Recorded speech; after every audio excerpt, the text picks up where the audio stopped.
Boker Tov, everyone. Yesterday we mentioned two hot topics, Super Bowl and marriage. And it's amazing what a connection there is between the two. So first of all, I want to thank Baruch Hashem, the Chevre, that corrected me on the spelling of ball, not B-A-L-L, but B-O-W-L. And it's fascinating. If you take a look at Wikipedia, the source actually of the name Super Bowl, B-O-A-W-L, is really based on, in 1965, an invention of a ball, a very interesting bouncy ball that was called the Super Bowl, B-A-L-L. So the Shinui Hashem, the change of name, is very interesting. But I'll tell you what I think it actually teaches us.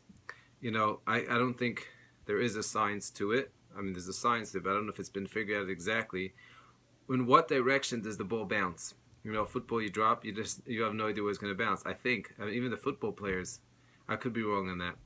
But I'll tell you what an amazing lesson that is in life. And especially in marriage. When a person, I tell people like this, you want to have a successful evening when you come home. First thing is, put your hand in the mezuzah. And before you walk in, first of all, Chazal say that you should knock on the door.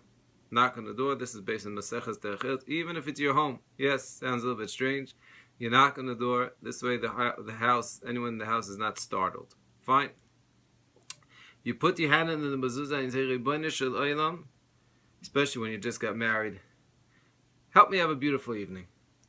Why is that so important? Because, as I've explained many times, expectations is the greatest danger in a couple's marriage. You're coming home, a husband comes home after a long day, and he's expecting his wife to be there for him, and to be serving him, and the beautiful, and the roses on the table. And then he walks in and his wife's on the couch and she's wiped and she's waiting for him to get some therapy.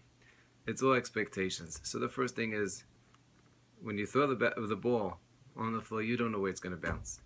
And be ready that it's going to bounce in every direction and you're going to be able to jump. That's one connection. But I would like to go a little bit deeper because a lot of people, Baruch Hashem, emailed me or WhatsApped me and said, so Lemaise, why am I getting married? Why am I married? So I want to be as clear as I could possibly be.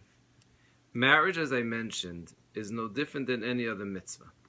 We mentioned the Ramchal. This is really a Zohar. The Zohar says, why is a mitzvah called a mitzvah? The word tzevet, tzvat, means a connector. The idea of every mitzvah is to connect me to the Ribono shel Olam. That means the goal of living, I was created because I want to get close to Hashem. The Ribono shel Olam wants me to connect to Him. Why? Because that's the ultimate pleasure possible. In the terms of Chasidus, Dveikus. It's called Dveikus, or perhaps on a deeper level, it's called Deya. Deya means the ultimate connection. It's interesting that when it comes to the word intimacy, someone once said intimacy is intimacy. When you see into someone, when you know someone, that's why the first time it describes Adam and Chava together. Vayeda Adam Esishtay. He knew her. When a person knows another person, that's when they get really close. The Ribono shel Olam says, I want you to know me. I want you to know, Mala is there, Hashem. When Mashiach comes, that's going to be the gift. Right now, we need to work for it. The Chafetz Chaim in this week's Parsha is quoted by Rav Schwab. Rav Schwab describes how in Parshas Vayakov Pekudei, he came to the Chafetz Chaim. I think he came to him twice. He's sitting Friday night by the Chafetz Chaim. The Chafetz Chaim then says a little drasha, a vault. He turns to everyone and he says, I want to ask you a question. We know what Chazal say in this week's Parsha. And today, by the way, is the Parsha Saman. Specifically, today is a more special day from Menachem from Rimanov. You could go online, you could look, just put in Parsha Saman English. You'll get exactly what you need, plus the Yerotzins. So the Chafetz Chaim turned to everyone at the table Friday night and he said, we know when you eat the man, it tastes like whatever you want it to taste like. What happens if a person's eating the man and he's not thinking anything? And it's interesting that Rav Shab said, no one answered. And then the Chafetz Chaim explained in Yiddish, he said, Men trach nicht, es ken time nicht. As best as I could say it in Yiddish. In English, when a person doesn't put any effort into thinking, he's thinking nothing, it tastes like nothing.